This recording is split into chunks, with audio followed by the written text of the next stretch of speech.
بسم اللہ الرحمن الرحیم۔ کوئی شک نہیں اس وقت دنیا کے حالات خطرناک ہو رہے ہیں۔ آپ کو یاد کرا دوں دوسرے جنگ عظیم آسٹریا کے وزیر اعظم کے قتل کے بعد شروع ہوئی تھی۔ گو کہ ہٹلر نیشنلزم کی آگ کو بھڑکا چکا تھا، پر ایک چنگاری بہت کچھ کر سکتی ہے۔ میں ایک بات جانتا ہوں کہ ابراہیم رئیسی کی موت جو ہے اس کا اثر پورے خطے پہ ہوگا، کیونکہ پریزیڈنٹ ابراہیم رئیسی کے ہیلی کاپٹر کو پیش آنے والے حادثے کو مشرق وسطیٰ میں جاری تنازع کے تناظر میں دیکھا جائے تو پھر غلط نہیں ہوگا۔ ابھی تک تو اسرائیل نے اس حادثے میں اپنے ملوث ہونے کے بارے میں انکار کیا، لیکن کچھ امریکن سینیٹرز نے اس حادثے پہ افسوس کی بجائے دنیا کو کے محفوظ ہونے کی باتیں کی ہیں۔ تو وجہ صاف ہے کہ امریکہ جانتا ہے کہ یہ واقعہ ایک ایسے وقت پیش آیا کہ جب ایران مشکل دور سے گزر رہا ہے، جہاں ایران کو معاشی چیلنجز سمیت داخلی مسائل کا سامنا ہے۔ وہیں بیرونی محاذ پہ تہران اسرائیل کے خلاف ایک غیر اعلانیہ جنگ میں ہے، جس میں صہیونی حکومت کی غزہ میں وحشیانہ کارروائیوں نے تنازع میں کلیدی کردار ادا کیا۔ پھر آپ دیکھیں امریکہ اس معاملے کا رخ ہی ایران کے اندرونی معاملات کی طرف موڑتا نظر آ رہا ہے۔ جیسے کہ ترجمان امریکن محکمہ خارجہ میتھیو ملر نے کہا کہ خراب موسم میں اتنے صدیوں پرانا ہیلی کاپٹر استعمال کرنے کا ذمہ دار صرف ایران ہے۔ میں مانتا ہوں اس طرح کے حادثے قدرتی طور پہ بھی ہوتے ہیں اور بعض اوقات کسی سازش سے بھی۔ یقیناً ایرانی لوگ تحقیقات تو کریں گے، اور خیر تحقیقات سے پتہ چل جائے گا دنیا میں کون سی بات چیت اب چھپی رہتی ہے۔ تاہم یہ امکان کم ہے کہ ایران میں طاقت کا خلا پیدا ہو، کیونکہ ہم دیکھ رہے ہیں کہ عبوری صدر نے عہدہ سنبھال لیا۔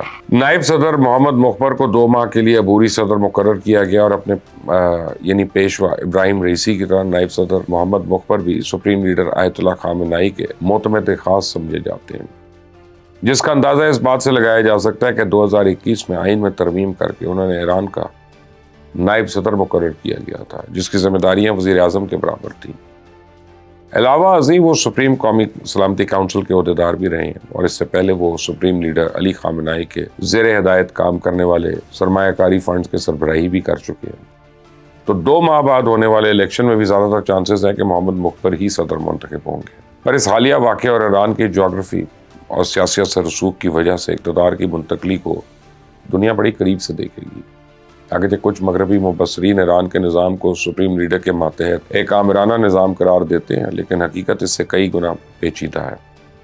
یہ بھی درست ہے کہ ایرانی سپریم لیڈر کو ریاستی پالیسیز میں ویٹو کا اختیار ہے، لیکن ایسا نہیں ہے کہ صدر اور اقتدار کے دیگر مراکز کا کوئی اثر رسوخ نہیں ہے۔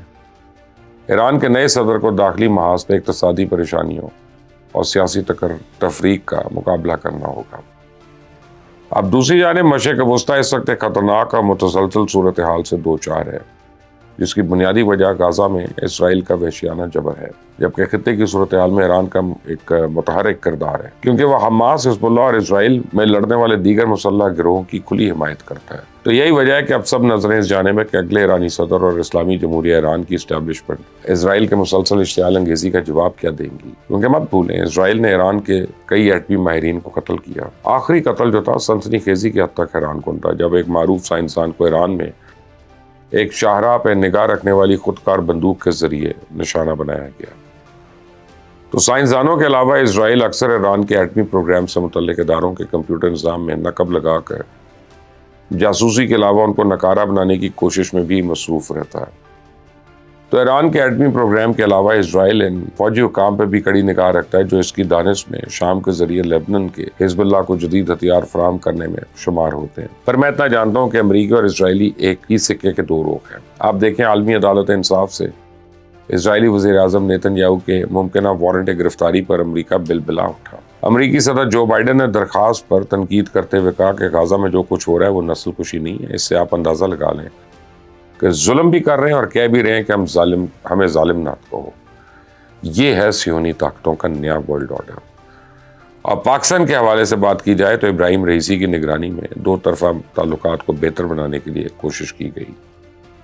جنوری میں دونوں ممالک نے مبینہ طور پہ دہشت گردوں کے ٹھکانوں کی موجودگی پہ ایک دوسرے کی سرزمین پہ میزائل داغے، لیکن گزشتہ مہینے مرحوم ایرانی صدر کے دورہ پاکستان نے اشارہ دیا کہ تہران پاکستان کے ساتھ گہرے تعلقات چاہتا ہے۔ امید ہے کہ اگلے ایرانی صدر بھی اس سمت میں ہی اقدامات لیں گے، خاص طور پہ بھارتی اور کچھ ہمارے بیرونی ملک مقیم دوست میسج کر رہے ہیں کہ ہم کیوں ہر چیز میں الجھ جاتے ہیں، اپنے کام سے کام کیوں نہیں رکھتے، ایک حادثہ تو ہو گیا بھول جائیں۔ تو میں ان کو بتا دوں کہ ایران اور افغانستان کے واقعات سے نہ صرف پاکستان متاثر ہوتا ہے، بلکہ وہاں آنے والے بحران اور تبدیلیاں پورے کے پورے خطے پہ اثر انداز ہوتی ہیں، اور ایرانی قیادت نے اپنے تدبر کے باعث کئی بحرانوں سے نبرد آزما تو ہو چکی ہے، اور توقع کی جانی چاہیے کہ ابراہیم رئیسی کی شہادت سے پیدا ہونے والے خلا کے باوجود تہران خطے میں پیدا ہونے والے بعض رکاوٹیں دور کرنے میں مثبت کردار ادا کرے گا۔ بہرحال ایرانی پریزیڈنٹ ابراہیم رئیسی کی تدفین جمعرات کی شام ان کے آبائی شہر مشہد میں کی جائے گی، جبکہ آخری رسومات کی ادائیگی کا آغاز آج ایران کے شہر تبریز سے ہو گیا۔ تو تبریز کے بعد منگل کو ابراہیم رئیسی کی میت کو ایران کے علماء جو ہیں ان کے مرکز قم میں پہنچایا جائے گا، جسے بعد میں تہران منتقل کیا جائے گا۔ تو ایران کے سپریم لیڈر آیت اللہ خامنائی بدھ کی صبح سے شروع ہونے والے بڑے جلسوں سے پہلے آج رات تہران میں ایک تعزیتی تقریب میں نماز ادا کریں گے۔ اس کے بعد ایرانی صدر کو جمعرات کی صبح جنوبی خراسان صوبے اور بعد ازاں ان کے آبائی شہر مشہد لے جایا جائے گا، جہاں آخری رسومات کے بعد جمعرات کی شام ان کی تدفین کی جائے گی۔ دوسری جانب ایرانی ڈیزاسٹر مینجمنٹ تنظیم کے سربراہ محمد حسن نامی کا کہنا ہے کہ ہیلی کاپٹر کریش ہونے سے آگ لگنے کے باوجود صدر ابراہیم رئیسی، وزیر خارجہ اور دیگر تمام افراد کی لاشیں قابل شناخت ہیں، اور اس لیے ڈی این اے ٹیسٹ کی ضرورت نہیں رہی ہے۔ انہوں نے بتایا کہ سب سے زیادہ بہتر حالت میں آیت اللہ محمد علی ہاشم کی لاش ملی ہے۔ انہوں نے کہا کہ ہیلی کاپٹر حادثے کا شکار ہونے کے 1 گھنٹے کے بعد تک وہ زندہ رہے، اور انہوں نے صدارتی آفس کے سربراہ غلام حسین اسماعیل کو ٹیلی فون کر کے بات بھی کی تھی۔ تو ابراہیم رئیسی کی ناگہانی وفات مسلم امہ بالخصوص ایرانی قوم کے لیے یقیناً ایک بہت بڑا سانحہ ہے۔ بظاہر یہ ایک حادثہ ہے، لیکن مشرق وسطیٰ کے حالات اور دہشت گرد ریاستیں یعنی جیسے اسرائیل ہے، اس کے معاملات کو سامنے رکھا جائے تو میرا ماننا ہے کہ یہ حادثے کی شکل میں خدا نخواستہ کو بڑی سازش بھی ہو سکتی ہے۔ اس لیے اس واقعے کی مکمل چھان بین ہونی چاہیے تاکہ تمام حقائق سامنے آئیں اور یہ پتہ چلے کہ واقعی خراب موسم کے باعث ہیلی کاپٹر کو حادثہ پیش آیا یا یہ کسی امن دشمن عالمی سازش کا شاخسانہ ہے۔ اللہ پاک ابراہیم رئیسی کو اگلی منزلیں آسان فرمائے اور اتحاد امت کے لیے ان کا جو کام انہوں نے شروع کیا تو اس کو پائے تکمیل تک پہنچائے۔ انٹل دی نیکسٹ ٹائم، اللہ حافظ۔ ایرانی صدر ابراہیم رئیسی جو ہیں ساتھیوں سمیت شہید ہو گئے ہیں، اللہ پاک ان کے درجات بلند فرمائے۔ یہ انتہائی افسوسناک واقعہ اور اس کو حادثہ تصور نہ کیا جائے، خاص طور جب تک مکمل انکوائری نہیں ہو جاتی۔ میں تو ابھی تک اس واقعے کو ایک سازش کی نگاہ سے دیکھ رہا ہوں۔ کچھ بڑے اہم سوالات ہیں جو آپ کے سامنے رکھ دیتا ہوں کہ کیسے ممکن ہے کہ موسمی حالات دیکھے بغیر ایران کے صدر کو ہیلی کاپٹر پہ روانہ کر دیا گیا، جب معلوم تھا کہ راستہ انتہائی خطرناک ہے، گمنام راستہ ہے اور بارش اور طوفان شدید ہے بیچ میں، تو کس عقل مند نے مشورہ دیا تھا کہ ڈیم کا افتتاح کرنے سے صدر کو پورے وفد سمیت لے جاؤ؟